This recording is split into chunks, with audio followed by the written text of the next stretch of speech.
Hi everyone, we are live. So, hi from me here in Nova Scotia in Canada, and welcome to week 2 of How to Live Like Socrates.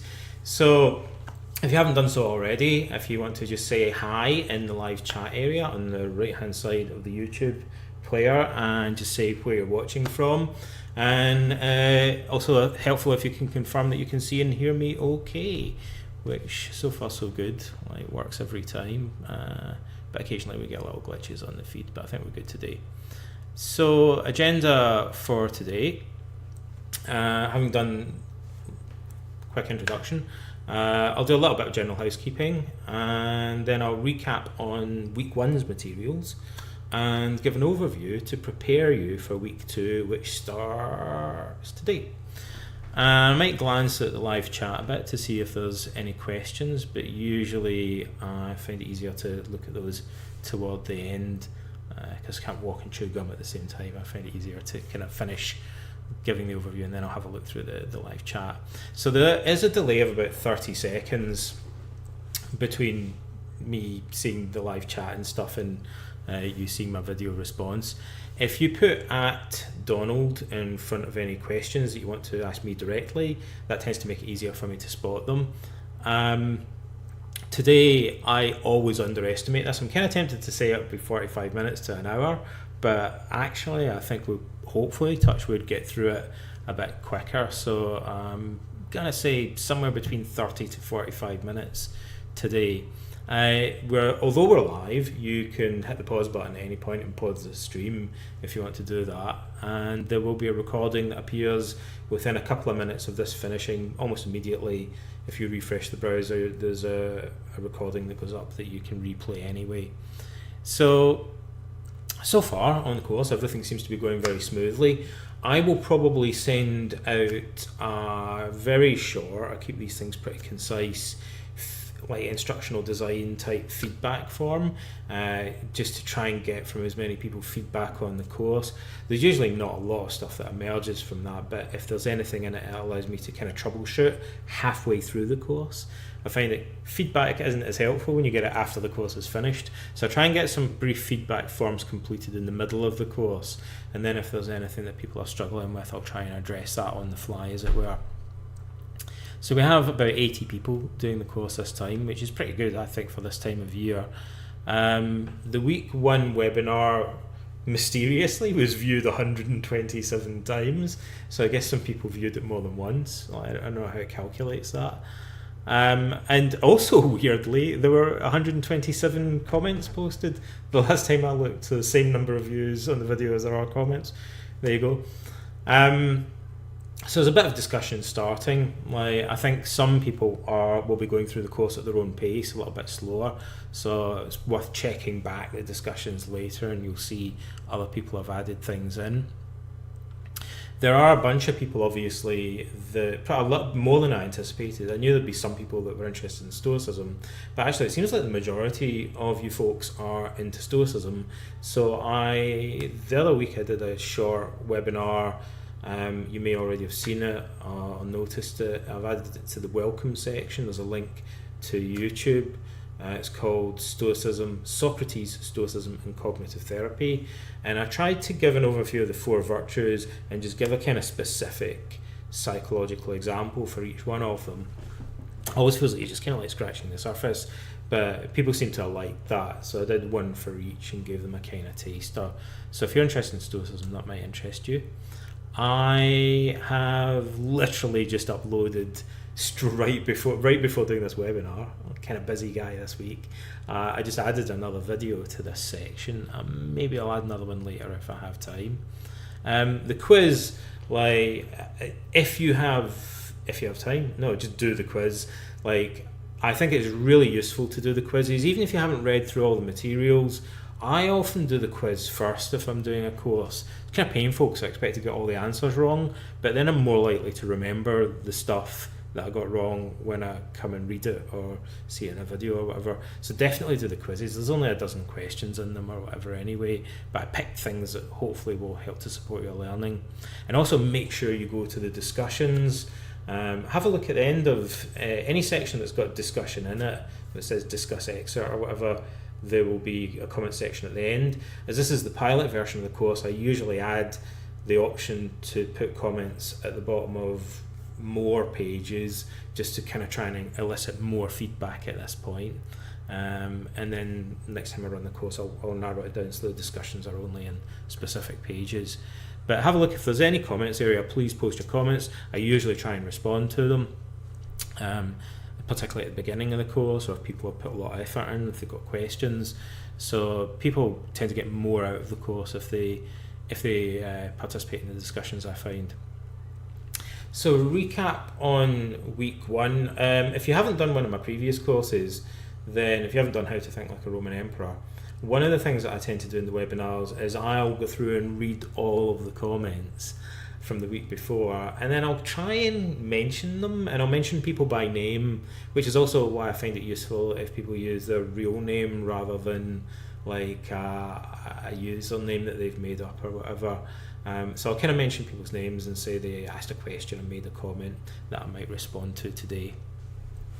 So week 1, just to recap briefly, there was a video about the story of the Socratic method. I'd say that's like the main thing to watch from week 1. It's a little bit longer, it's 24 minutes, but it kind of is the main bit of overview and introduction in a way.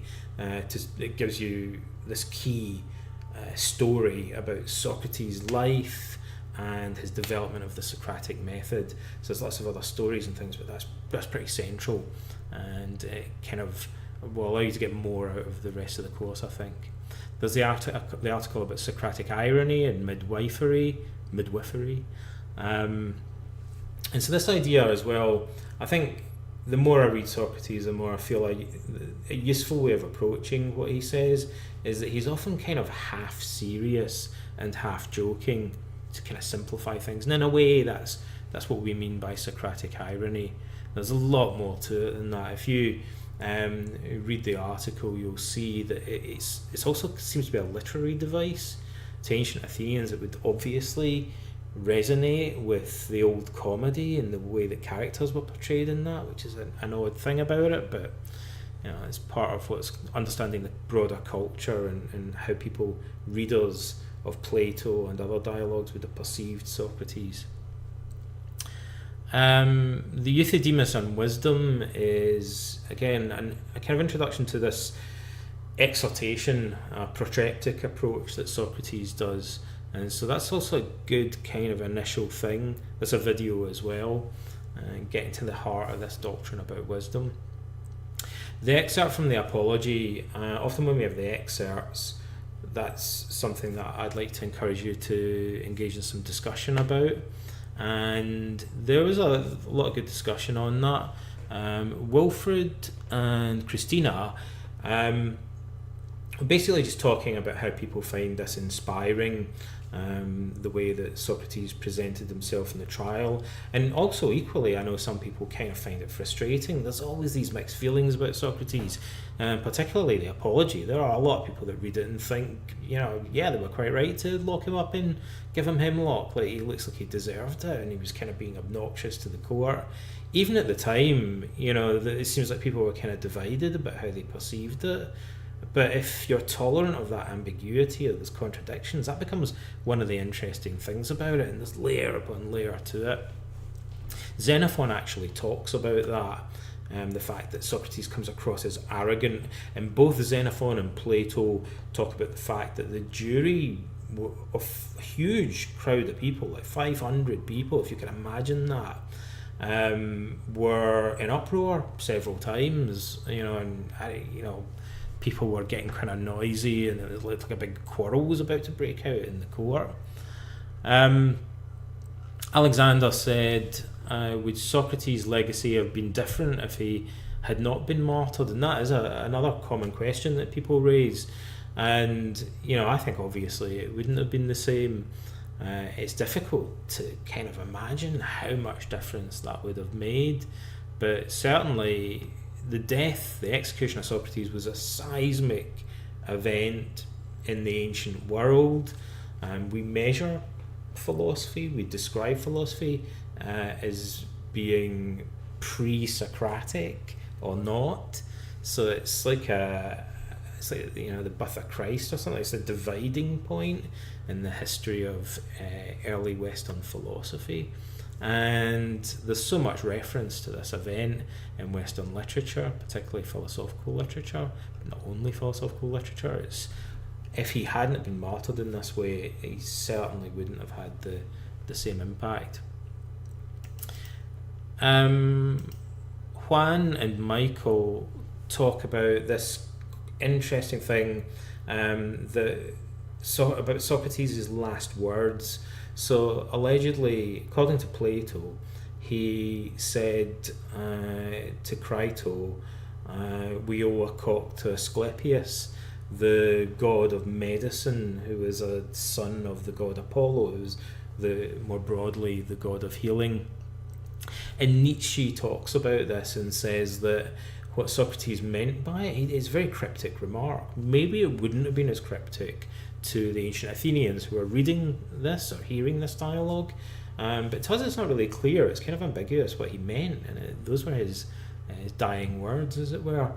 So what did he mean by that? Nietzsche says that Socrates is implying that life itself is a disease and that he's now being cured of it by being executed by the court. And it's possible he meant that, but that doesn't strike me personally as being the most obvious interpretation of what he's saying. In general, I don't think Socrates really perceives life in that negative a light. There are other interpretations which I posted, and actually, we can get some support from the Stoics. Marcus Aurelius talks about very similar things. He doesn't talk specifically about Socrates, but he talks about Asclepius prescribing misfortune to us, disease, illness, and things like that, as psychological remedies. So this Stoic idea that life or nature sends us misfortune and it gives us an opportunity to develop strength of character and virtue. Life itself is a kind of psychotherapy if we respond to it in the right way. And I would imagine that almost certainly as an extension of that, Marcus would have interpreted Socrates' comment as meaning that his death was curing him not of life, but of the fear of death and perhaps of certain vices, and it's helping him to develop greater courage and strength of character. That seems to me possibly what he meant, but again, it's an open question. Bob said he can see why Socrates was found guilty. Like, that's a very common thing that people say. I kind of feel like, though, with any subject, as you get further and further into it, you start to probably see multiple perspectives on it. And maybe also if you spend more time with Socrates, you do tend to become a little bit more sympathetic to him, kind of biased in a way. I think there are more details that we'll come to towards the end of the course that kind of cast Socrates in a more positive light. So we'll see at the end of it how many of you still think he should have got the chop and the court were right to do it. And there are maybe technical legal arguments to be made as well about why he might have deserved to have been found guilty. And then there are also things obviously that count against that. I.F. Stone wrote a famous best-selling book about the trial of Socrates, an American journalist, where he just single-mindedly, with kind of this classical scholarship, tries to, even though wasn't specifically his field, but nevertheless with quite impressive classical scholarship, tries to make the case that Socrates was guilty, that he was a political agitator, and he kind of got what he deserved in a way, although other classicists have questioned his interpretation. So if you're interested in looking at these different perspectives, you might want to look at I.F. Stone's book, although it's one of those things I'd say, definitely don't only read that, because it's a kind of controversial angle to take. Maybe look at some other books about Socrates as well, try and adopt a more balanced perspective. Michael said he agreed with Bob at first, but then changed his mind. Kind of interesting as well. Again, as people get deeper into the subject, they find themselves looking at it from different perspectives, maybe revising things. And the reason he gave for changing his mind was thinking about Socrates' military service, which he mentions in the trial. He was battle tested, he was unafraid of dying, he was 70 years old, whatever we make of it, that is a point that Xenophon brings up, who was a general who knew Socrates. They both shared experience in military service, and so Xenophon views Socrates kind of from a military perspective more than Plato. And he talks about the fact, Socrates was old now, he kind of resigned himself to death. So Michael said, in a sense, he couldn't really care less if the court wanted to execute him. He was going to die soon anyway.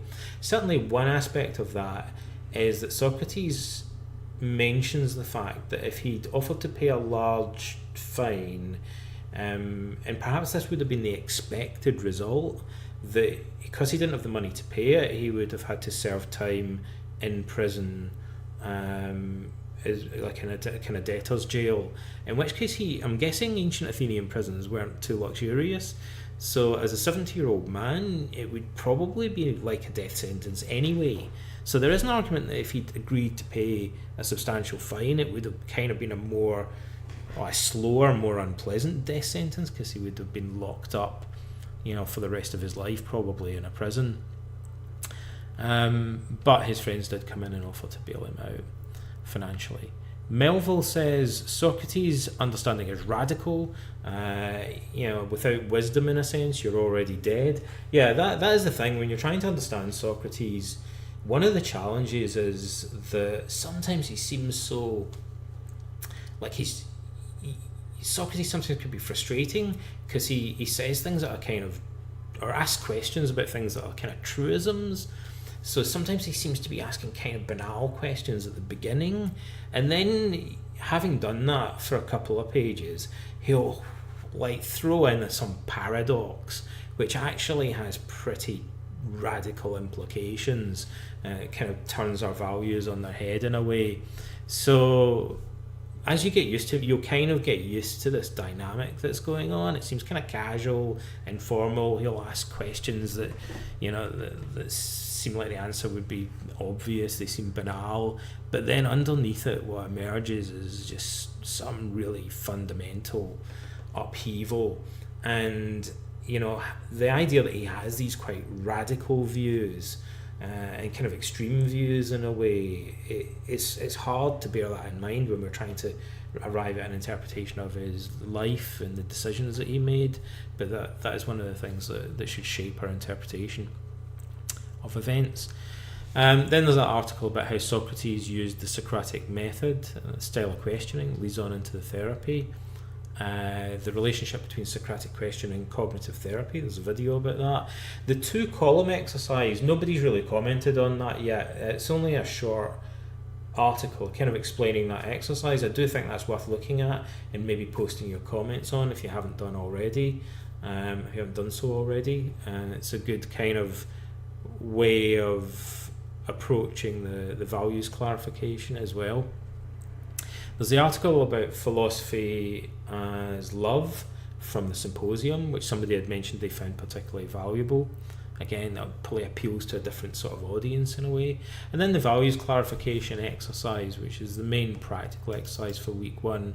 So Bjorn said he wants to develop benevolence or justice, but he's not sure it's the right time because he feels it might also hinder assertiveness.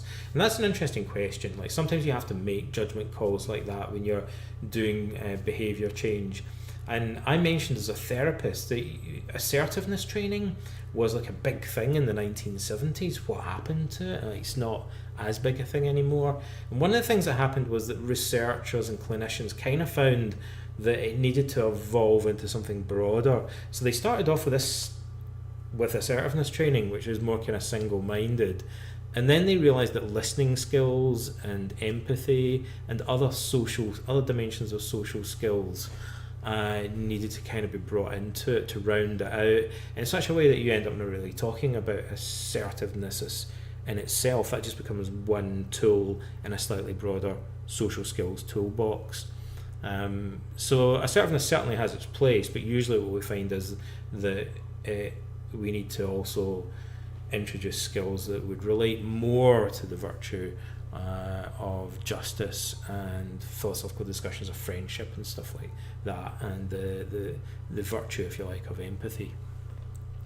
Michael says he's trying to develop the virtues but doesn't feel like he's making enough progress because he's taking care of an elderly parent, one of the obstacles that he's facing. It takes some of his time and there are other demands on him, so perhaps he needs a virtue of patience as well. So I guess that's one thing, is you can say, well, what virtue would I need in order to organise things better, be more systematic, be more patient? What's the virtue that's called for here if I'm struggling to find time to work on myself? That's a good way of looking at it. Then there's the quiz, which again you should definitely go and do, and the bonus material on the Socratic schools, the infographic there, and the article on Socrates and old comedy. So that's week one. Don't worry if you haven't got through all of that stuff. The main thing is watch the video about the story of the Socratic method, maybe do the quiz and the discussion. And then for week two, we are now looking at the following. So there's the intro, again, that just gives you a bit of an overview and points you towards this YouTube video.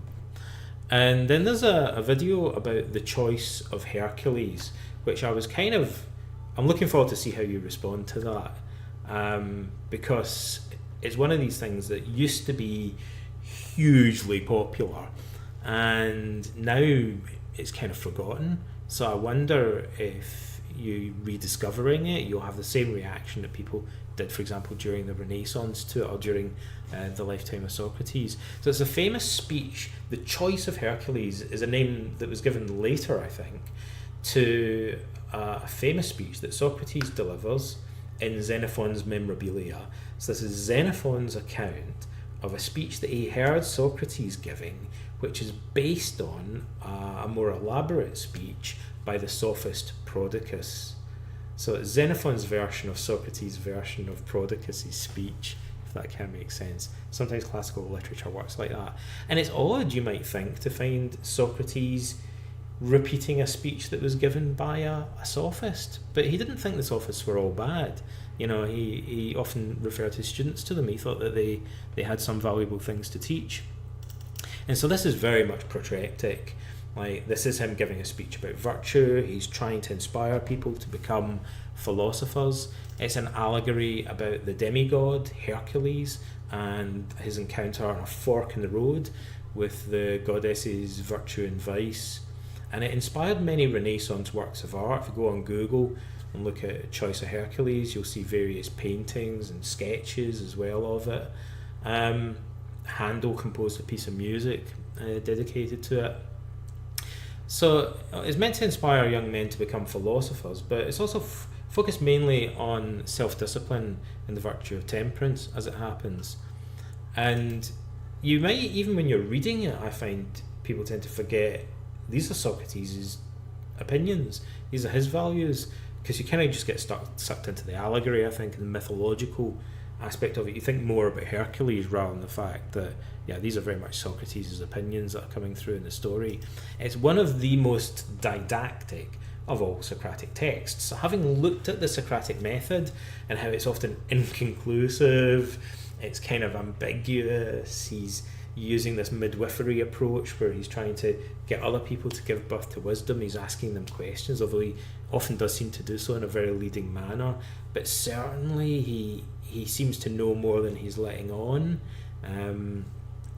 In pieces of writing like this one, you get Socrates giving a lecture, essentially, in the form of this allegorical story. And there's a video of that, so hopefully I really wanted to make a video of that one so that you can kind of immerse yourself in it a little bit more. So it's a really cool story. And the other thing that's interesting about this is, for those of you who are interested in Stoicism began with this story. Zeno of Citium, the founder of Stoicism, was kind of shipwrecked and penniless, destitute.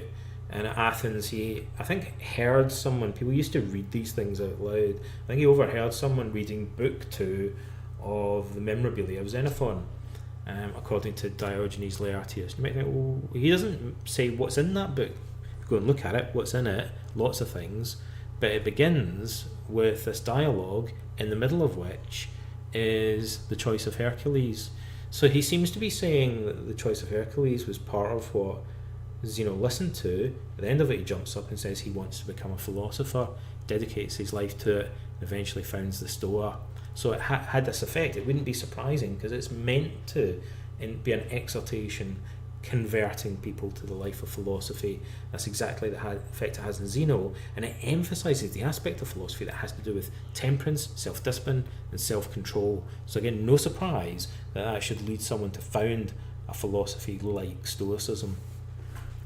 So the next article is about temperance in the Charmides, which is one of the early Platonic dialogues. And now we're right back to, in style, there's a good contrast here, because we've gone from this exhortation that's quite didactic in Xenophon. Now we're going to Plato and classic Socratic method. Ends in aporia, a lot of ambiguity. You get the feeling that Socrates kind of knows what he's heading for here, but he doesn't want to just lecture, he wants to ask lots of questions. So it's complex, it's unresolved. Again, you have to be tolerant of that. Don't expect clear answers from the Charmides.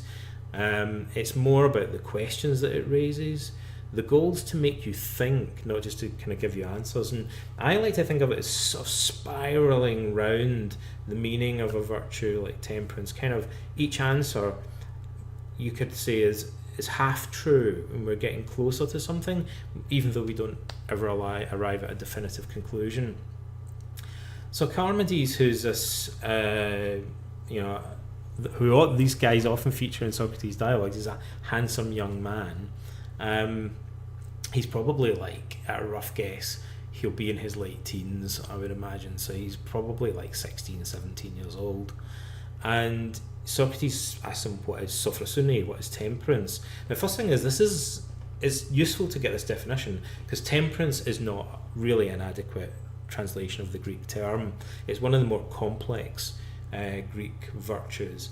And the definition that the boy gives is it's walking and talking quietly. So it's a really good example of Socratic method, because he's in a wrestling school in a gymnasium, and he's surrounded by a mob of boys that are kind of idolise him and are following him around. Again, this is part of Greek culture. There are these boys that, like, almost celebrities or whatever in the school. Like, all the other boys kind of follow them round. And so he says, I think temperance consists in walking quietly and talking quietly, stuff like that. He gives a very concrete and specific example that sounds like it's drawn from his current environment, the wrestling school, and his personal experience. This is kind of what he would like the people around him to be doing more. And as in other early dialogues, obviously Socrates can respond to this by pointing out that it's too narrow a definition, because rather than being a general definition, it's more like a specific example of what temperance might look like. So it's not useless, because it might be a valid, concrete example, and it sheds some light on one aspect. And, maybe if people are walking and talking more quietly, that would be an example of what the Greeks meant by temperance. But it also means other things. It means something broader than that. And so Socrates will question it by saying, in essence, one of the things he says is, well, we're in a wrestling school. What about when a temperate youth is wrestling or boxing? Like, does he do it quietly and slowly and stuff? Or does self-discipline, self-mastery consist in sometimes doing things quickly and vigorously? And Charmides agrees with this immediately and says, oh yeah, I wasn't really thinking about that. I guess a temperate person sometimes would have to be fast and vigorous as well as sometimes being slow and quiet. And so then he modifies his definition and says, well, maybe temperance is like modesty, which is another important aspect of it, or like shyness or shame. He comes across as a kind of shy, a modest boy, self-effacing, if you like. This is kind of part of its humility, try and circle around it. We don't quite have the words to articulate what the Greeks meant, perhaps, but we're kind of getting the idea through these different examples. And then Socrates says again, there's often the case this is maybe too broad a definition, because maybe some forms of modesty would be appropriate, and maybe other forms of modesty aren't virtuous. Maybe they're vices. Maybe certain forms of shyness and modesty might take the form of cowardice.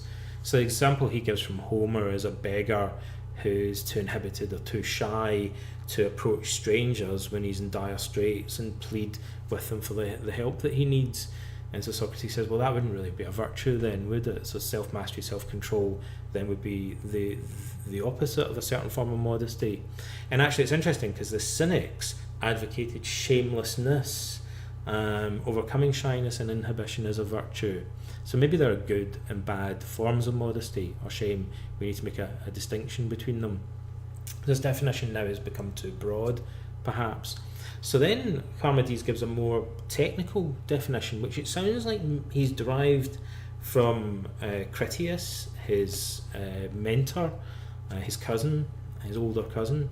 And it sounds like it's maybe derived from a sophist's teaching, or maybe even from Socrates. He's learned this from somewhere, the verbal formula.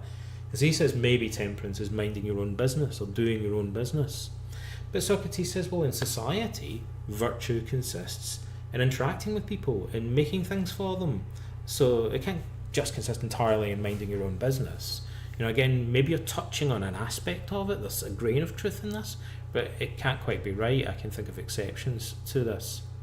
And then Critias steps in and says, well, maybe it's doing good actions for others. Like a physician has to interact with people. He doesn't just mind his own business. And minding his own business involves getting involved in other people's lives and business and prescribing medicine to them. But he's doing them good. Socrates said, well, how does he know for sure that he's doing them good? Sometimes physicians might be very competent, very skilled, but accidentally they do harm to people. It might not be their intention, but it might be an accidental consequence of what they're doing. And then Critias says, it's an interesting aspect he brings out, well, okay, that's problematic, because that would mean that someone wouldn't know for sure whether they were exhibiting temperance or not. So he said, well, then temperance has to be a form of self-knowledge. Like, what we mean by the virtue must refer to something that's within the sphere of your awareness. And actually now we're getting closer, funnily enough, to the Stoic view, which is that virtue is a form of knowledge. It relates to what we're doing voluntarily, distinct from the consequences of our actions. So again, this dialogue ends inconclusively, but it's very fertile ground. It gives us all these different perspectives, helps to illuminate what the Greeks had in mind by this concept, and it should raise lots of questions for us. Then we have, back to Xenophon, an article on Socrates and self-control in the Memorabilia. Now there are lots of comments and lots of mini dialogues in Xenophon's Memorabilia that focus on self-control, which is an aspect of temperance. And it's very tempting to say that this is because Xenophon is a soldier, and also the other things about his interests and way of life dictate this. So Plato, talking about temperance, talks more about modesty, about being quiet and stuff like that. Xenophon, talking really about the same virtues, focusing on it from a very different perspective, from the perspective of a military man. And the words that he picks up from Socrates, maybe he's putting some of them in Socrates' mouth. He gives a definition of temperance, which follows nicely on from the Charmides, that it's a form of wisdom or knowledge. It takes a particular shape. And then he notes very specific, he gives us his notes. So Xenophon gives us many dialogues, but also some of the chapters in the Memorabilia aren't dialogues. Some of them are monologues, like this choice of Hercules, which is set within a dialogue. But some of them are notes that Xenophon wrote down on observations he made of Socrates. And so he also gives us a bunch of notes about Socrates' own temperance and self-control, and how he led by example. And Xenophon even says that he thinks the only mistake that Socrates made, interestingly, was that he taught Alcibiades and Critias, people like that, politics, ethics, before he taught them, trained them in self-control. It's an interesting criticism that Xenophon makes of Socrates. But he said, nevertheless, he led by example, and he had a positive effect on people because he was so self-controlled himself. He was really remarkable in that respect. It's something that really stood out about his character. So the examples he focuses on are the way that Socrates deals with food and drink. Socrates said that he would eat to live rather than live to eat. He says some curious things. He said to people who lack self-control, he advised them to avoid food and drink of the sort that was designed to stimulate the appetite and, as he put it, make us eat when we're not hungry, or drink wine, he means, when we're not thirsty. And this is something that gets repeated several times as a generic piece of advice that Socrates used to give out. It's a very interesting observation. So he thinks, there's a risk in making food too enticing. We talk about food porn now, all the magazines and TV programs are obsession about food. And Socrates here is saying this is kind of problematic in a way, because if we obsess too much about food, we're kind of tricking our bodies into wanting it when we don't really need it. And types of food that we have with empty calories in them and stuff, candy and things, these sort of snacks, he would have viewed those as dangerous in a way. They're deceptive. They're tricking us into eating or drinking things when our body doesn't really have need of them in terms of nutrients. What he says about physical exercise is also quirky, it's odd as well. And Socrates thought it was important to exercise, but Greek philosophers were kind of also wary of people over-exercising.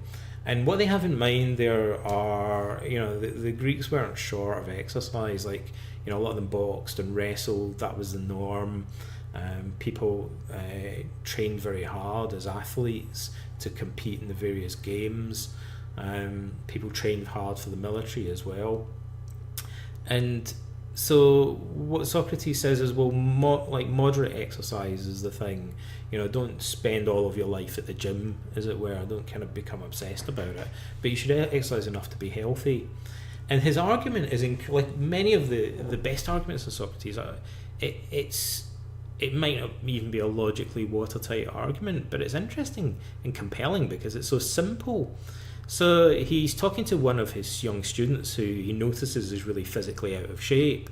And he says to this young guy, among other things, look, haven't you noticed that when people are physically ill, it can impair their thinking?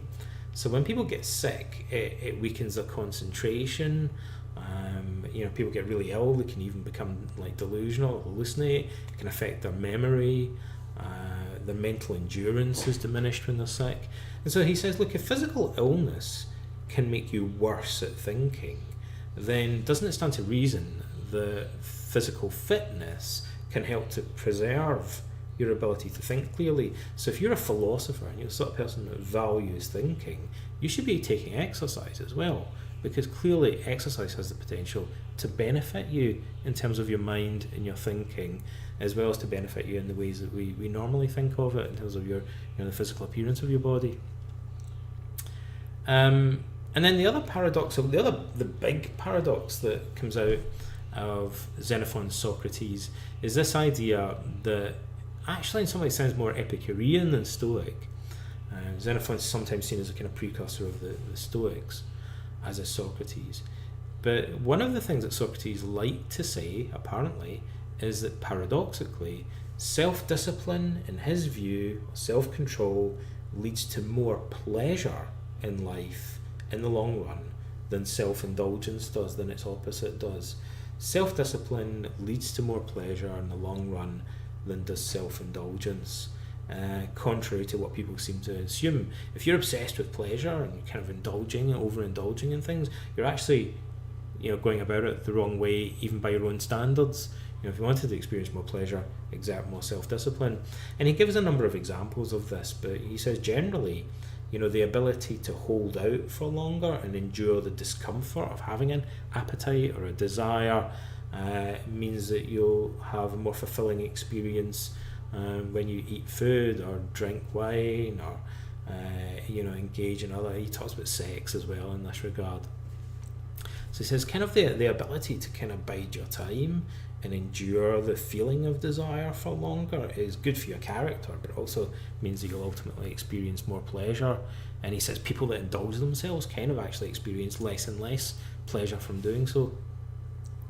They ruin their appetites, they ruin their bodies. And then after that we have the exercise for week 2, which is living in accord with virtues, basically activity scheduling. And I just uploaded the video for that actually. So it follows on very closely from the values clarification that we did in week 1. And it's also the basis of some of the exercises that are going to come later in the course. So you'll start by monitoring your own existing behaviour and then planning small changes in your behaviour that are consistent with your values. And actually, I've already alluded to that. I kind of teased it, as it were, but now we've got a section that's going to go into that in a little bit more detail, and I want you to think more about what it looks like to do that in practice. Then we have the discussion, which is another similar to the choice of Hercules but shorter. There's another little exhortation to self-control from Xenophon's Memorabilia, and Socrates asks a simple question here, but I think it's a more profound, more interesting question than you might realise at first. So Socrates gives this kind of speech saying, look, apparently he was addressing a circle of his followers in general. He said, what sort of person would you want to elect as a political leader or a military leader during a great military crisis? Self-indulgent person or a self-controlled person? It gets him to think about the reasons for that. What sort of person would you want to educate your sons or daughters? If you were dying and you had to entrust them to someone else, who would you want to become the guardian? Again, self-controlled, self-indulgent, what sort of character would they have? Who would make the best servant or employee? You know, what sort of character do you think that person would have? So far this might seem like a kind of, again, a banal question, but what he's driving at is, well, you know, if you consistently admire or, you know, would want to have or entrust responsibility to people who have a certain type of temperance, or self-discipline, or self-control, someone who's self-possessed, has self-mastery, to what extent do you actually live up to that standard yourself? In cognitive therapy, we do something very similar. We call it a double standards strategy, that's drawing the client's attention to the fact that they apply different standards to other people's behaviour than they apply to their own. And this is particularly interesting when it comes to virtue. Socrates, philosophers that came after him, this is a very familiar strategy. And here we have a very clear example of it in this little speech. Are you the sort of person that you would admire when you're looking at other people's behaviour? Do you cultivate in yourself, or do you neglect the qualities that you most praise or admire in other people? So he's using a recognisable cognitive strategy here, a double standard strategy. It's a really clear example of it, focusing on that one point. So I'm interested in what your thoughts are about that. At both levels, I guess at the tactical and the strategic level. So what do you think of the particular questions that he uses there? But also looking beyond that, looking at the underlying strategy that he's using, you know, how useful is that? And again, you can refer that back to the similar questions that we used earlier in the previous week when we did the values clarification exercise. So then we have the quiz, which is really important that you do. It's only about a dozen questions. And then we've got the bonus sections. So there's a summary of Xenophon's Memorabilia. I find that incredibly useful for my own use. I hope that you do as well if you're interested in reading that book and going deeper into this subject. There are other texts by Xenophon. I haven't included those actually, just the Memorabilia for now. There are 39 separate chapters, most of which are either dialogues or notes by Xenophon. And so I've just briefly summarised who the people are that he's talking to and what the topics are of those dialogues. And so immediately what you might notice is the patterns in them. There are loads about self-control. There are like 4, I think, about military strategy coming from Socrates.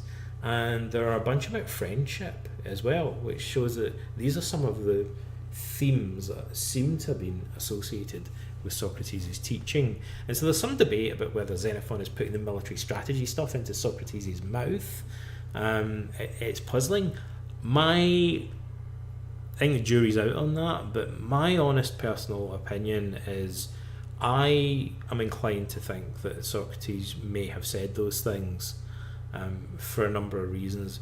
I would suspect that Socrates probably had attended lectures and classes on military strategy and tactics himself, because he seems to have a very broad education, and in fact we know that he knew and was kind of friends with people that delivered training like that. So although he was only a hoplite, he wasn't an officer. He has the knowledge of a military officer, and Xenophon, who was a highly accomplished general, doesn't hesitate to put that in Socrates' mouth. So he shows Socrates having, certainly Plato shows Socrates having discussions. Yeah, both of them depict Socrates discussing military tactics or strategy with generals in the Athenian army.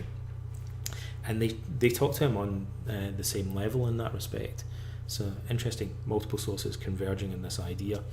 And so we have the article as well about Socrates' military service, his career as a soldier. I mean, some people might not be interested in that at all, but I do find there are a lot of people that are kind of wowed by that, and they think, well, I hadn't ever imagined Socrates, dressed in armour and engaged in these battles, and that it's just not congruent with this kind of balding, bearded, pot-bellied kind of, character that we tend to think of as sort of epitomising Greek philosophy.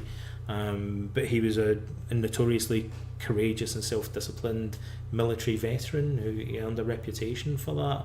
And we know some sort of moderate amount of information about that.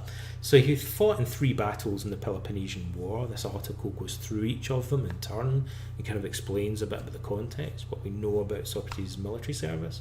He was nominated for a military prize for valour, so it'd be like getting a Bronze Star or something like that, being awarded the Medal for Courage, but he refused it and insisted it was given to Alcibiades instead, who was his officer and messmate and friend at the time.